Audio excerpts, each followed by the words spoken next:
Hello and welcome to Gutshot, your favorite MTG podcaster's favorite MTG podcast. This is Will, and as always, I'm joined by my boy, Frederick. Hello, everyone. It's Frederick, aka War Crimes Uwu, on Twitch. I am the curve filler creature that you cut from your Zendikar limited deck because it didn't have a party creature type. Welcome to Gutshot. I imagine that's going to happen a lot. You know, when you're doing a limited in Zendikar Rising, you're probably going to bend over backwards to get those party benefits, right? Yeah, that's definitely going to be good for limited and for evaluating cards. I'm looking forward to not touching Zendikar Rising Limited at all and just opening up my 50 packs and just hoping that I open up my 4 Lotus Cobras. The very first thing I'm going to do is Naya, Nahiri, Winota, Embercleave. So I'm not even going to touch Limited until I get that done.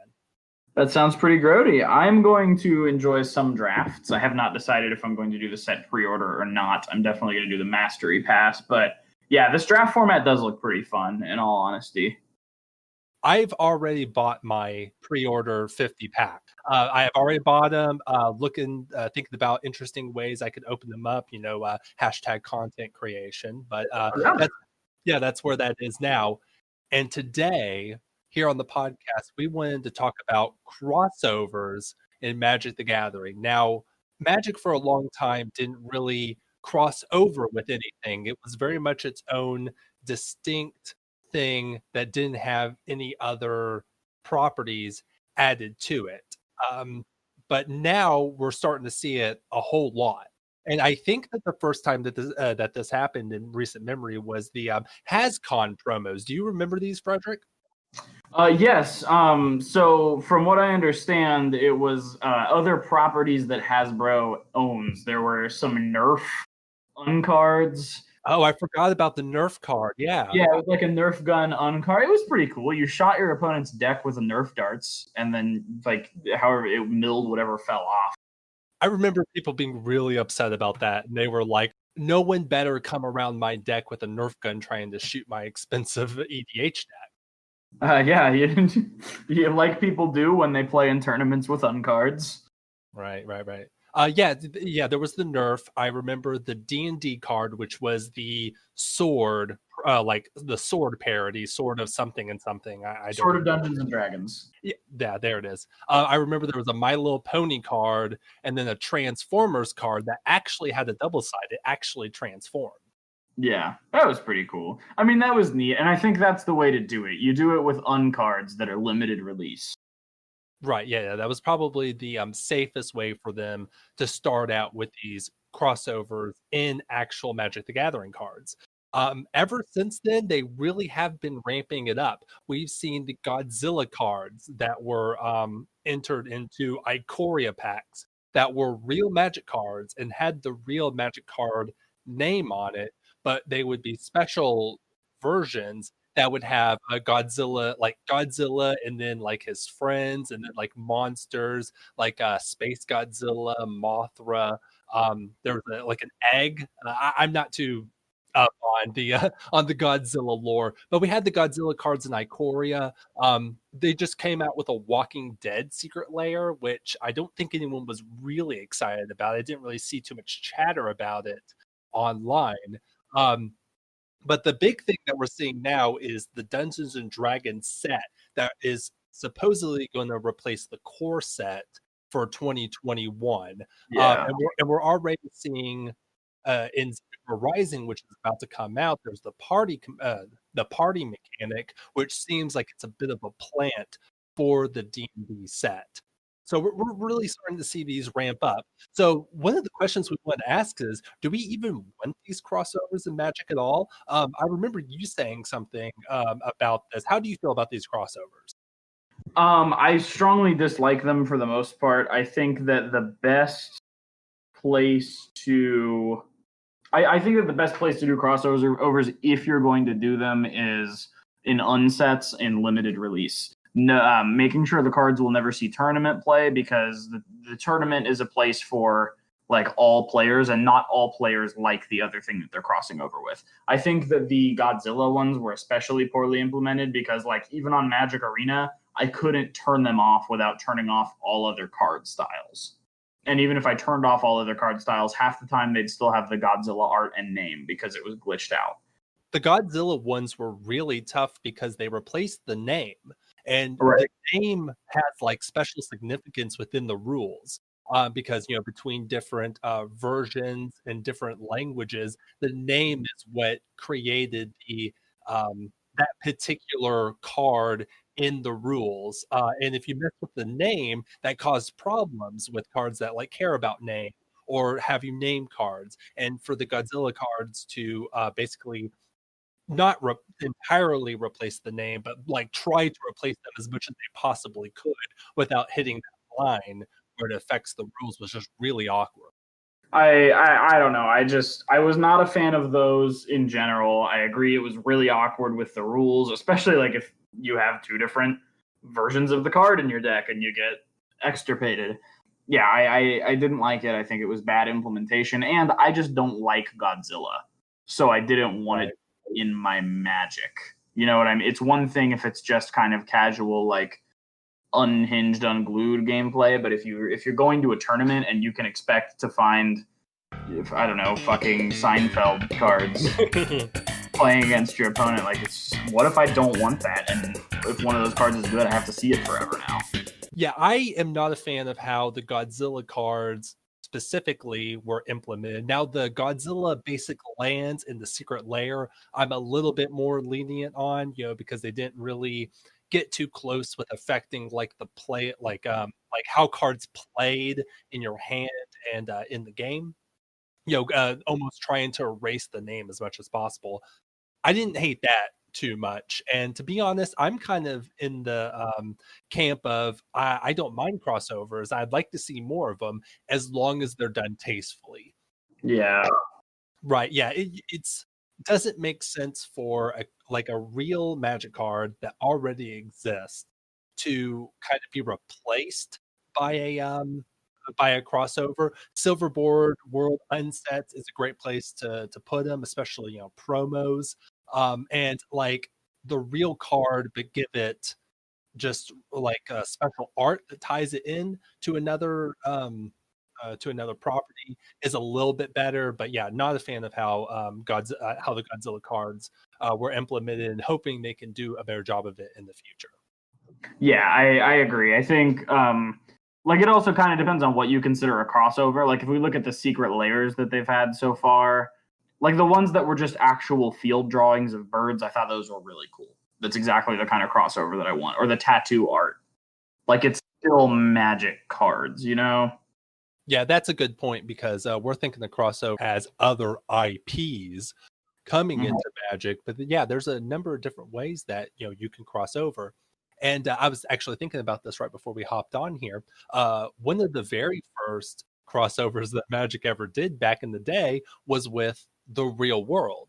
I don't know if you were playing back when core set cards could have quotes of like real literature on them in the flavor text.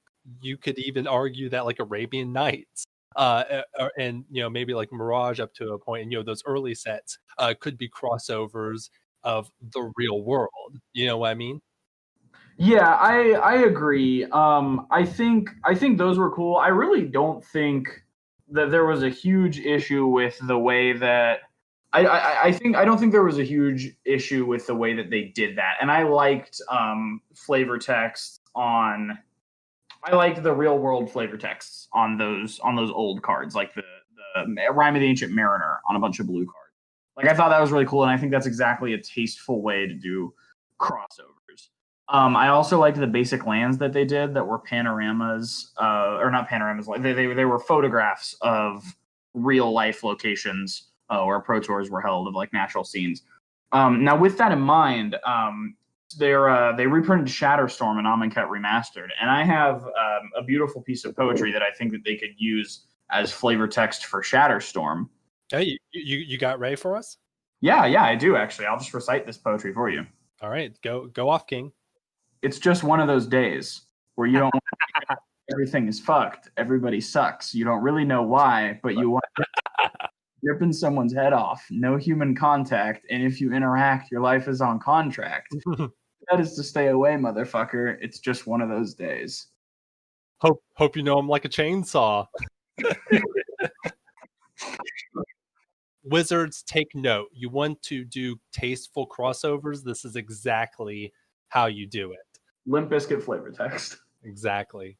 So all that being said, Frederick and I wanted to, come together, meeting of the minds, and figure out what new crossovers would we like to see in Magic the Gathering. So, Frederick, why don't you start us off? What is a crossover you would like to see in Magic the Gathering?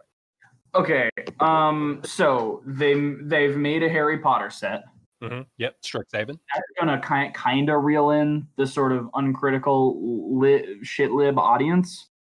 But you know what they really have to do to seal the deal with with the K Hive Twitter? What's that? Magic the Gathering meets Hamilton. Ooh, okay. What are you thinking with this one? The worst card game with the worst musical. Just at no POC representation. Everyone's rapping in powdered wigs. Mm.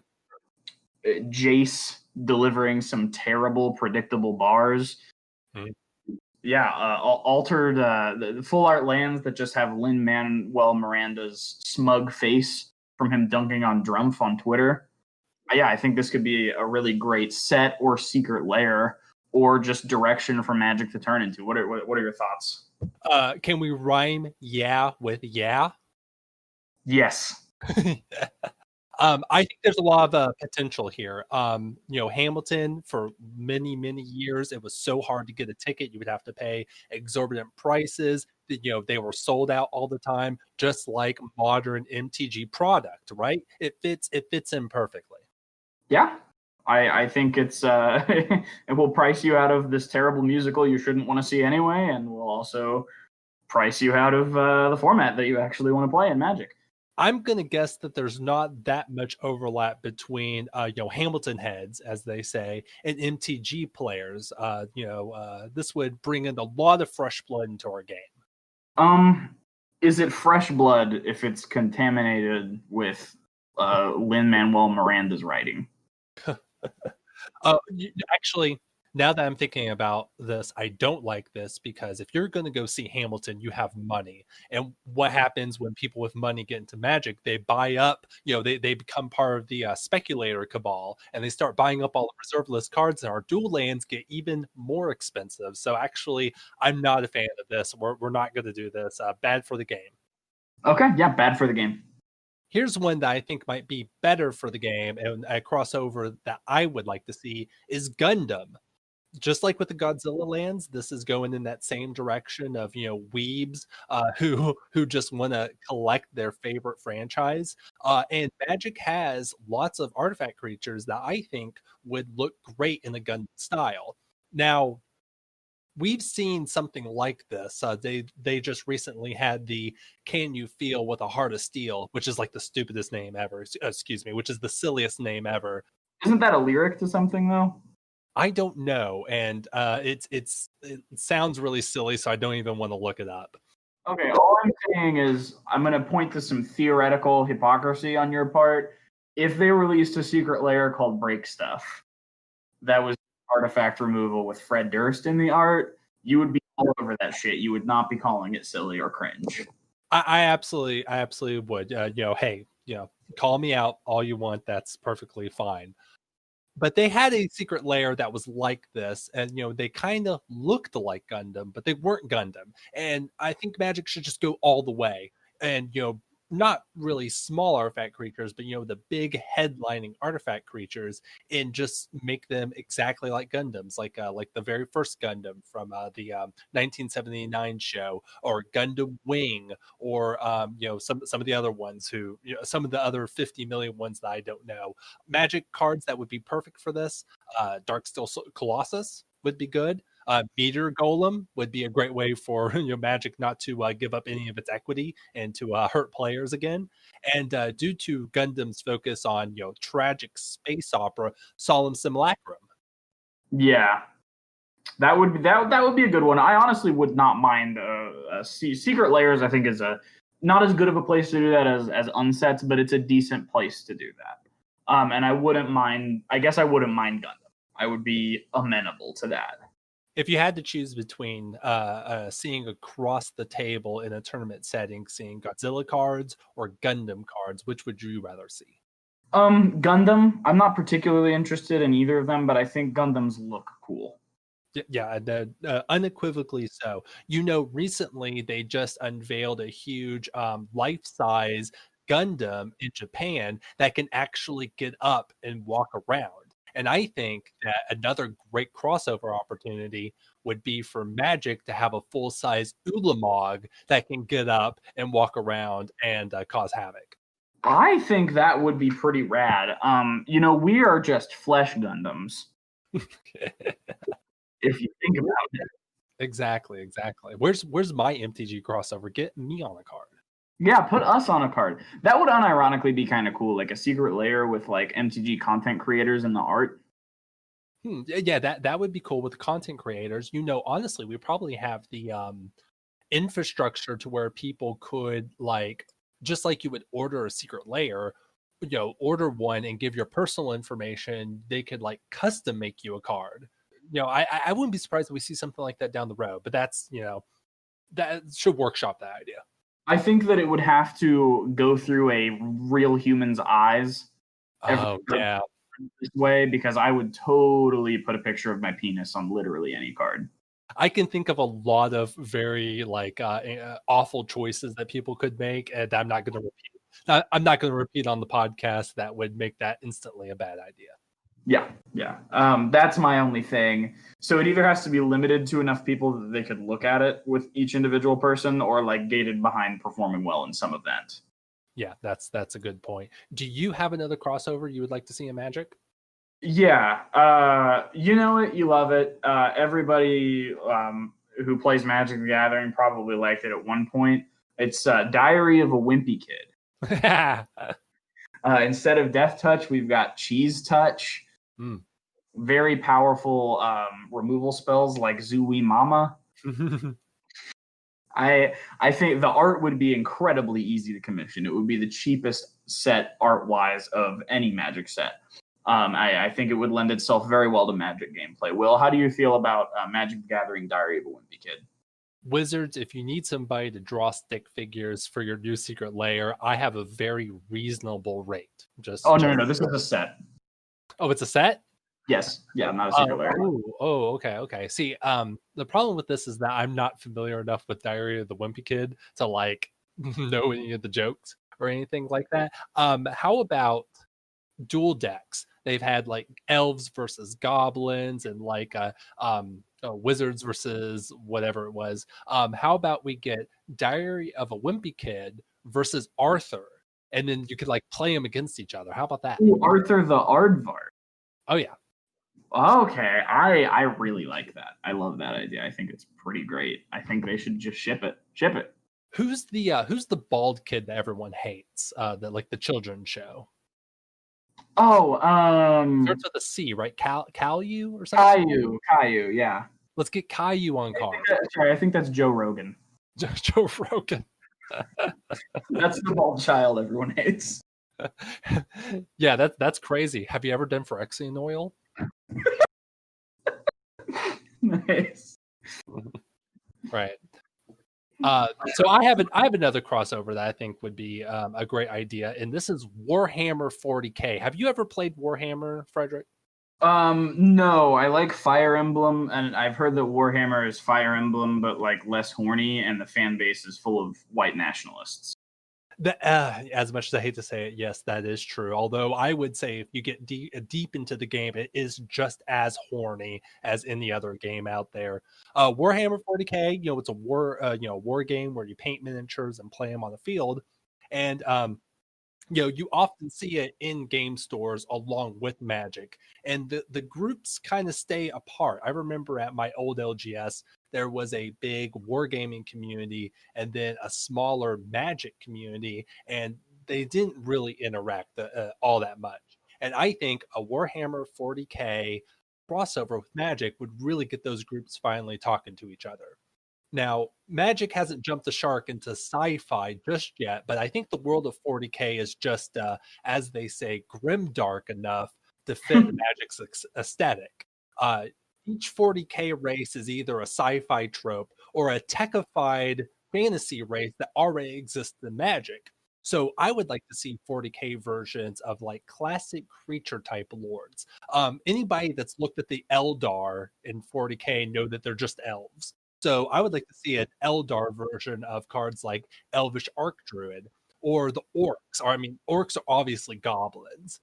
So we could get Goblin Chieftain as a just a Daka orc horde. Hmm. Yeah, and then we could also get the Grimdark humans. The humans in 40K are just like very gothic, very like horrifyingly unworried about the sanctity of human life, and they do all sorts of crazy things.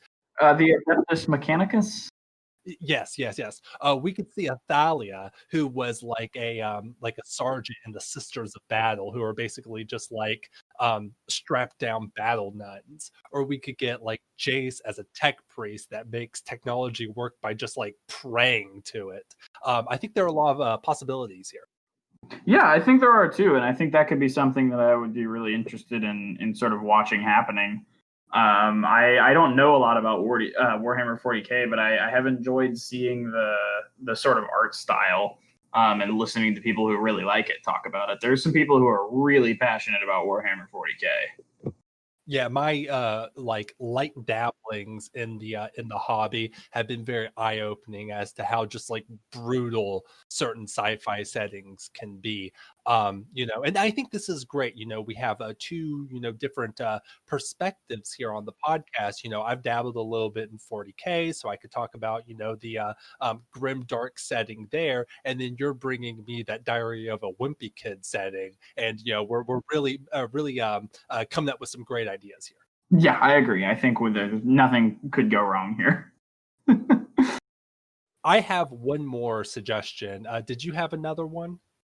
Yeah. So this is one I would actually like to see, and it's never going to happen. And just like I don't want to wish for this, just for the fact that I know that there are many people who don't care about this, and they would feel the same way about that I do about the Godzilla cards. So I don't want this just for the people who wouldn't want to have to play against this and have it intrude in their Magic gameplay. But I fucking love Fire Emblem. It's one of my favorite series, and I think it would be really awesome. It would lend itself well to Magic aesthetically. There are some pretty cool characters in Fire Emblem that could match with pretty cool cards. Hubert from Fire Emblem could be on a Dark Confidant in a secret layer. I think there's a lot of possibilities. I think they could like reprint Dramoka and have the Immaculate one be on the art for that. I think that would make a neat secret layer, and I don't buy secret layers, but that would make me feel bad for not buying it. This seems like a really cool opportunity. Now, I've always kind of been interested in maybe exploring the world of Fire Emblem, and you and I have talked about this before in the past. Fire Emblem, it's like a kind of it's horny chess. It's like a turn-based strategy game, but it's also like a dating sim with waifus. Is that correct? That's only the most recent couple. The good ones are not. The good ones are just strategy games. Oh, okay. So, are there going to be waifus in the secret layer for Fire Emblem? Well, there are already waifus in every secret layer. You're just not looking hard enough. That's a good point. That's a good point. I think this is a great idea. Now, that's another one I wonder about the overlap of. I would guess that everyone playing Fire Emblem already plays Magic. Would you say that's true? I think there are a lot of weeaboos who don't have the time to play Magic because they're spending all of their money on anime figurines and ball jars. And Godzilla cards. Yes. All right, I have one more crossover, and I think that this is my best idea yet. Okay. So Magic should do a crossover with the Fraternal Order of Police. I think this is a great idea. We're going to get fantastic new art on classic cards. Like everyone's favorite, Murder, Oubliette, and End-Raise Forerunners.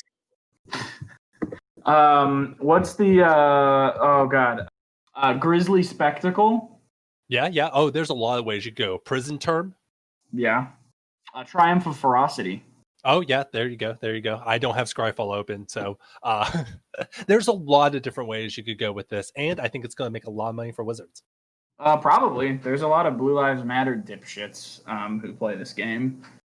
I don't know how edgy I'm allowed to get on here, but the only officer I want to hear about is Officer Down. Just so everyone's clear, it is very imperative that the officers who killed Breonna Taylor come to justice and get prosecuted. Yes, no joke, no joke. Yeah. That's just the truth. Unironically, fuck cops. Yes, that is where we're going to leave it today. Thank you so much for listening to Gutshot, home of the absolute spiciest MTG hot takes. I'm Will at Aggro Rhetoric on Twitter. And I'm Frederick at War Crimes Ooh Woo on Twitch, and you have been listening to Gutshot, the only Magic the Gathering podcast. Good night.